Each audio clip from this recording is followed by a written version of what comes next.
नमस्कार विद्यार्थी मित्रांनो, सर्वज्ञ एज्युकेशन या एज्युकेशनल प्लॅटफॉर्मवर तुम्हा सर्वांचे पुन्हा एकदा स्वागत आहे.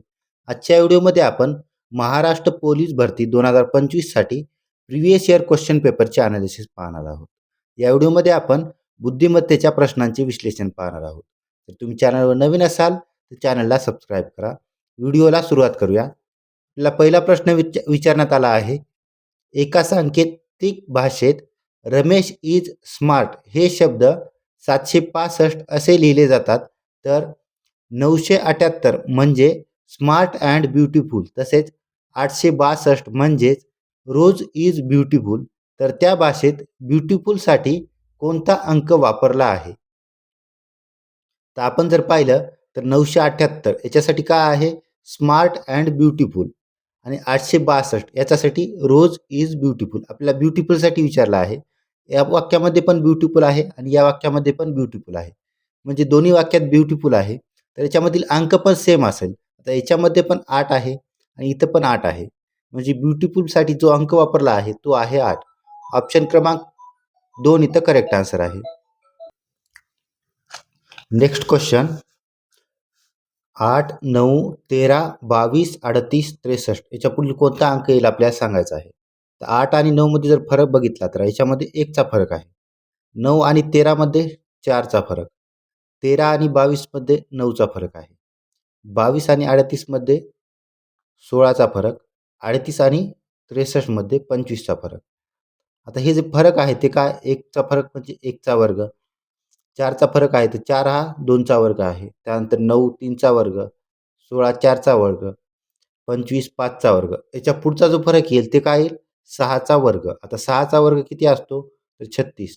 तर 36 मध्ये जर 63 ॲड केले, 63 प्लस 36, 3 आणि 6 9, 6 आणि 3 9, म्हणजे पुढची संख्या जी असेल ती असेल 99. तर ऑप्शन क्रमांक 2 आपलं करेक्ट आन्सर आहे. त्यानंतर 54वा प्रश्न. 1 2 4 7 12 19 30 इथे पण फरक पाहूया. 1 आणि 2 मध्ये 1 चा फरक, 2 आणि 4 मध्ये 2 चा फरक, 4 आणि 7 मध्ये 3 चा फरक, 7 आणि 12 मध्ये 5 चा फरक आहे, 12 आणि 19 मध्ये 7 चा फरक आणि 19 आणि 30 मध्ये 11 चा फरक आहे. आता जर आपण जर पाहिलं, 2 हा पण प्राईम नंबर आहे म्हणजे मूळ संख्या, 3 पण मूळ संख्या आहे, 5 पण मूळ संख्या आहे, त्यानंतर 7 पण मूळ संख्या आहे. 7 नंतर पुढची मूळ संख्या घेतली त्यांनी 11. 11 नंतरची मूळ संख्या ही 13 आहे. म्हणजे फरक हा 13 चा असेल. 30 मध्ये जर 13 ॲड केले काय होईल? 43. ऑप्शन क्रमांक 1 इथं करेक्ट आन्सर होईल. त्यानंतर 55 नंबरचा क्वेश्चन. 25 ला 100 तर 36 ला किती असतील? आता इथं जर बघितलं आपण काय बघितलं? 25 आहे, 25 चे 100 झालेत, तर 36 चे किती होणार? आता 25 हा 5 चा वर्ग आहे. म्हणजे 25 आता 5 चा वर्ग. आता इथे 5 न गुणता याने काय केलंय? 4 न गुणलंय. म्हणजे काय केलंय? 5 मायनस 1 बरोबर 4 होतात. म्हणजे याने 4 न गुणलंय. किती झालं? 25 चोक 100 झाले. त्याचप्रमाणे इथं पण तसंच. 36 गुणिले त्याला कितनं गुणायचं? तर 6 चा वर्ग 36 36 चे वर्गमूळ 6. आता इथे 6 न गुणता काय त्याच्यातून 1 मायनस करायचा आणि 5 न गुणायचं. तर 5 न गुणलं तर काय होईल? 5 सक 30 ला 0, हातचेला 3, 5 त्रिक 15, 16 17 18 म्हणजे 180 हे आपला आन्सर असेल. ऑप्शन क्रमांक 4 इथे करेक्ट आहे. त्यानंतर पहा. 1 जानेवारी 1976 सोमवार या दिवशी राजूचा जन्म झाला. त्याचा 9वा वाढदिवस कोणत्या दिवशी येईल? आता राजूचा जन्म हा 1 जानेवारी 1976 ला झालाय. आता 9वा वाढदिवस कधी येईल? तर 76 मध्ये 9 जर ॲड केले, 1976 प्लस 9, 9 6 15, आजच्याला 1 5 म्हणजे 1985 ला त्याचा 9वा वाढदिवस असेल. याच्यामध्ये 9. आता आपल्याला माहित आहे दर प्रत्येक वर्षी 76चं 77 झालं म्हणजे प्रत्येक वर्षी वार एका दिवसाने समोर सरकतो आणि जर मध्ये जर लीप वर्ष आले तर वार 2 दिवसाने पुढे सरकतो. आता इथे बघा एकूण 9 दिवस आहे याच्यामध्ये. हे 9 दिवस आणि याच्यात लीप वर्ष काढूया. 76 पण लीप वर्ष आहे. म्हणजे एक झालं 76 लीप वर्ष. त्यानंतर दुसरं आहे 80 आणि तिसरे आहे 84 म्हणजे 3 लीप वर्ष आहेत आणि यांचा प्रत्येकाचा एक एक एक्स्ट्रा दिवस. कारण 28च्या जागी फेब्रुवारी महिन्यात 29 दिवस असतात. त्यांचा एक एक दिवस ॲड होईल. म्हणजे याचे पूर्ण टोटल तिघांचे 3 दिवस ॲड होतील. टोटल झाले 9 + 3 एकूण 12 दिवस पुढे सरकतील. आपल्याला माहीत आहे 7 दिवसानंतर वार रिपीट होतो. 12ला जर 7 ने भागलं तर बाकी किती उरते? 7 एक 7 बाकी उरते 5. म्हणजे जो वार असेल तो 5 दिवस पुढे सरकेल. आता ज्या 1 जानेवारी 1976ला सोमवार आहे. आता सोमवारला 5 दिवस जर पुढे सरकलं काय होईल? मंगळवार, बुधवार, गुरुवार, शुक्रवार, शनिवार. 5 दिवस पुढे जर सरकल्यास कोणता वार मिळाला आपल्याला? तर शनिवार. ऑप्शन क्रमांक 3 इथं आपलं करेक्ट आन्सर होईल. त्यानंतर दीपक खाली डोके वर पाय करून उभा आहे. अशा अवस्थेत त्याचे तोंड उत्तर दिशेत असेल तर त्याचा उजवा हात कोणत्या दिशेला असेल? या प्रश्नाचं योग्य उत्तर आहे ऑप्शन क्रमांक 2. आपण इमॅजिन करू शकता की दीपक खाली डोके व वर पाय करून उभा आहे. तर त्याचे तोंड उत्तर दिशेला असेल तर त्याचे जो उजवा हात आहे तो पश्चिम दिशेला असेल. 58वा प्रश्न. स्वप्नील व नितीन यांच्या आजच्या वयात 6 वर्षाचा फरक आहे. स्वप्नील नितीनपेक्षा लहान आहे. आणखी 6 वर्षानंतर दोघांच्या वयात कितीचा फरक असेल? समजा स्वप्नील आहे आणि दुसरा आहे नितीन. स्वप्नीलचं वय समजूया सध्या 6 वर्ष आहे आणि नितीनचं वय 12 वर्ष. स्वप्नील लहान म्हटले ना 6 वर्ष. आता काय होईल? स्वप्नीलचं वय काय 6 वर्षानंतर 12 वर्ष होईल आणि नितीनचं वय 18 वर्ष. आज जर बघितलं तर आज किती फरक आहे त्यांच्या वयामध्ये? 6 आणि 12 6 वर्षाचा. तर पुन्हा 6 वर्षानंतर त्यांच्या वयामध्ये फरक किती असेल? तर 6 वर्षाचा असेल. म्हणजे त्यांनी किती जरी वर्षात झाले तर त्यांच्या वयामध्ये जो फरक असेल तो स्थिर असेल. तो असेल 6 वर्ष. त्यानंतर सिरीजवरती पुन्हा क्वेश्चन. इथे काय? ई नंतर एच, ई नंतर एच आहे, एच नंतर के, के नंतर एन म्हणजे 3 सोडून आहेत. 1 2 3 +3 केले के +3 केल्यास एन याच्यामध्ये +3 केले 1 2 3 नंतर काय येईल? क्यू. पुन्हा आता बघा ई साठी 7 वापरलंय, एच साठी 10 म्हणजे +3 केले याच्यामध्ये. पुन्हा के साठी 13 म्हणजे याच्यात +3 केले, एन साठी 16 याच्यामध्ये +3 करायचे किती होतील? 19. 16 मध्ये +3 केल्यास 19. वरी क्यू आणि खाली येतील 19. ऑप्शन क्रमांक 4 इथं करेक्ट आन्सर आहे. त्यानंतर नेक्स्ट क्वेश्चन पाहूया. खालील अक्षर मालिकेत रिकाम्या जागेचा क्रमश कोणती संख्या येतील?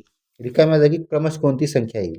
आता याच्यामध्ये पाहू शकता आपण तर शीच्या जागी एक्स आलंय म्हणजे एका खालची एक संख्या. शीच्या खालची एक्स, आयच्या खाली आर इथं आहे, आयच्या खाली आर ही शीच्या खाली एक्स. पुन्हा ओच्या वरती आहे, ओच्या वरती काय आहे? इथं जर बघितलं तर एल हा ओच्या वरती येतोय. जे ऑप्शन क्रमांक 2 इथं आपलं करेक्ट आन्सर आहे. त्यानंतर 61वा प्रश्न. खालील अक्षर मालिकेत रिकाम्या जागेत क्रमश कोणती अक्षरे येतील? त्या अक्षरांचा गट दिलेल्या पर्यायातून निवडा. आता इथे ए 4 वेळेस आहे, त्यानंतर इथे 2 वेळेस ए, पुन्हा जर 1 वेळेस टाकलं तर काय होईल? 3 वेळेस ए 1 वेळेस बी, इथं 2 वेळेस ए आहे, 1 वेळेस बी करूया, इथं पुन्हा बी. आता काय होईल बघा, ए 4 वेळेस, पुन्हा इथं 3 वेळेस, इथं 2 वेळेस, इथं 1 वेळेस. त्याचप्रमाणे बी वाढत जातील. 1 वेळेस होता, त्यानंतर 2 वेळेस, त्यानंतर 3 वेळेस. म्हणजे अगोदर आपण ए घेतला, त्यानंतर बी, त्यानंतर बी. ऑप्शन क्रमांक 3 आपलं योग्य उत्तर आहे. ए बी बी. आता इथे पहा 21ला 3 तर 35ला किती असतील? आता 21ला 7 न भागितलंय, 7 न भागल्यास किती येतील? 3. इथं पण 7 न भागायचं, 7 5 35, 7 न जर भागितलं तर 5 येतात. ऑप्शन क्रमांक 2 आपलं करेक्ट आन्सर. गेट हा शब्द BWQ शी असा लिहिला. शब्द आहे गेट, GATE, याला BWQ शी असं लिहिलं आहे. जीचं काय? बी झालं म्हणजे 1 2 3 4 5, 5 ने मायनस झाला, मागं आला. पुन्हा एचं डब्ल्यू 1 2 3 4, पुन्हा 4 ने मायनस आला. टीचं क्यू, टी पासून क्यू पर्यंत टी 1 2 3 म्हणजे इथे 3 न मायनस झालेला आहे. ई पासून शी इथं -2 झाला आहे. म्हणजे एक एक न फरक कमी होत राहील. आधी 5 न, नंतर 4 न, नंतर 3 न, नंतर 2. त्याचप्रमाणे आपल्याला MILD माइल्डचं काढायचं आहे. माइल्डपासून अगोदर 5ने मायनस करायचं.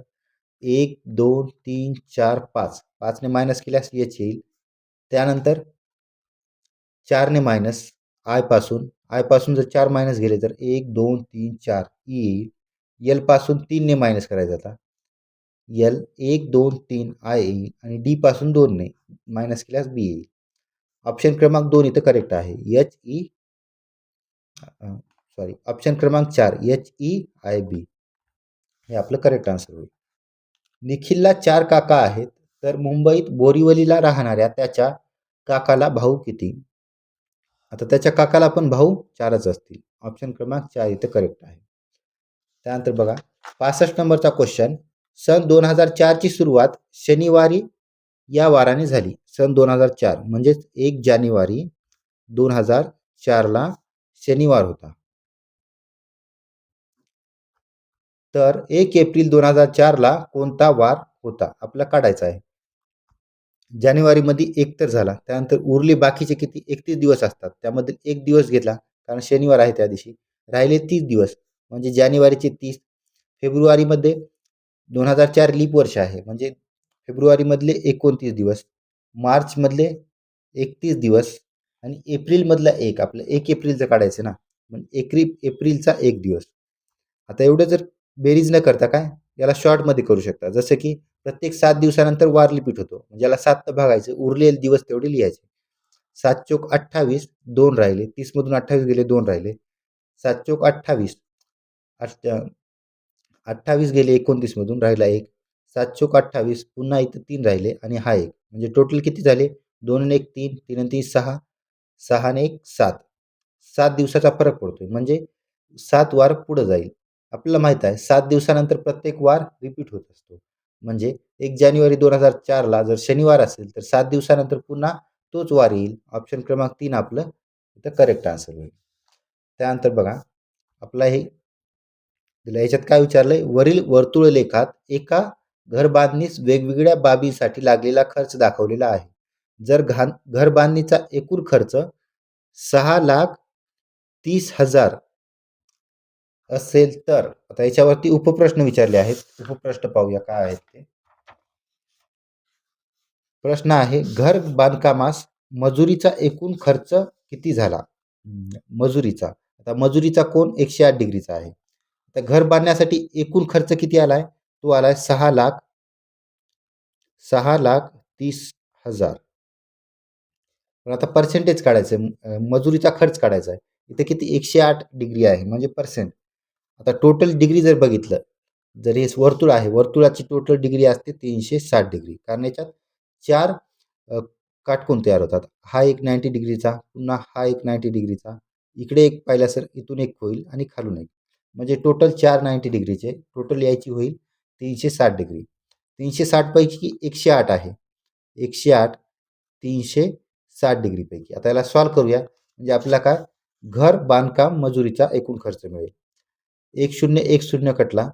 36 1 36, 36 त्रिक 108, 3 त्रिक 9, 3 संग 18, राहिलेले 3 शून्य 1 2 3, 1,89,000. ऑप्शन क्रमांक 2 इथं करेक्ट आहे. घर बांधकामा मजुरीचा खर्च हा 1,89,000 एवढा असेल. त्यानंतर लाकूड खर्च दर्शवणाऱ्या वर्तुळ पाकळीचा केंद्रीय कोन किती? आता लाकूड खर्च दर्शवणाऱ्या वर्तुळ पाकळीचा केंद्रीय कोन दिला नाही, आपल्याला काढायचा आहे. आपल्याला टोटल माहिती आहे. टोटल असतो 360 डिग्री. 360 मधून एवढे मायनस करूया म्हणजे आपला हा कोन मिळून जाईल. किती आहे? 108 plus 63 plus 72 plus 45 plus x आपल्याला माहित आहे. या सर्वांची बेरीज किती येते? तर सर्वांची टोटल असते 360 डिग्री. आता यांची टोटल पाहूया. 8 9 10 11 12 13, 13 आणि 5 18, 18 ला 8 हातचीला 1, 1 6 7, 7 7 14, 14 आणि 4 18, 18 ला 8 पुन्हा हातचीला 1, 1 आणि 1 2 म्हणजे 288 डिग्री होते. प्लस x बरोबर 360. x बरोबर 360. 288 याच्यातून मायनस करूया. 288 जर मायनस केले इकडून 10 मधून 8 गेले, 2 राहिले. पुन्हा 5 मधून 8 गेले, 15 मधून 8 गेले, 7 राहिले. म्हणजे टोटल 72 डिग्री. इथला 2 हातचा इकडे गेल्यामुळे इथे 2 राहिले आणि 2 मधून 2 गेला 0. म्हणजे 72 डिग्रीचा कोन असेल लाकूड. ऑप्शन क्रमांक 1 आपल्या इथं करेक्ट आन्सर आहे. त्यानंतर विटा आणि स्टीलचा एकूण खर्च कोणत्या खर्चासमान आहे? वीट आणि स्टील. वीट 63 डिग्री आणि स्टील आहे 45 डिग्री. दोन्हीची जर बेरीज केली तर 5 आणि 3 8, 6 आणि 4 10, 108 डिग्री होते. हा कशाच्या समान आहे? तर हा मजुरीच्या एवढा आहे. म्हणजे इथं ऑप्शन क्रमांक 4 आपलं करेक्ट आन्सर आहे.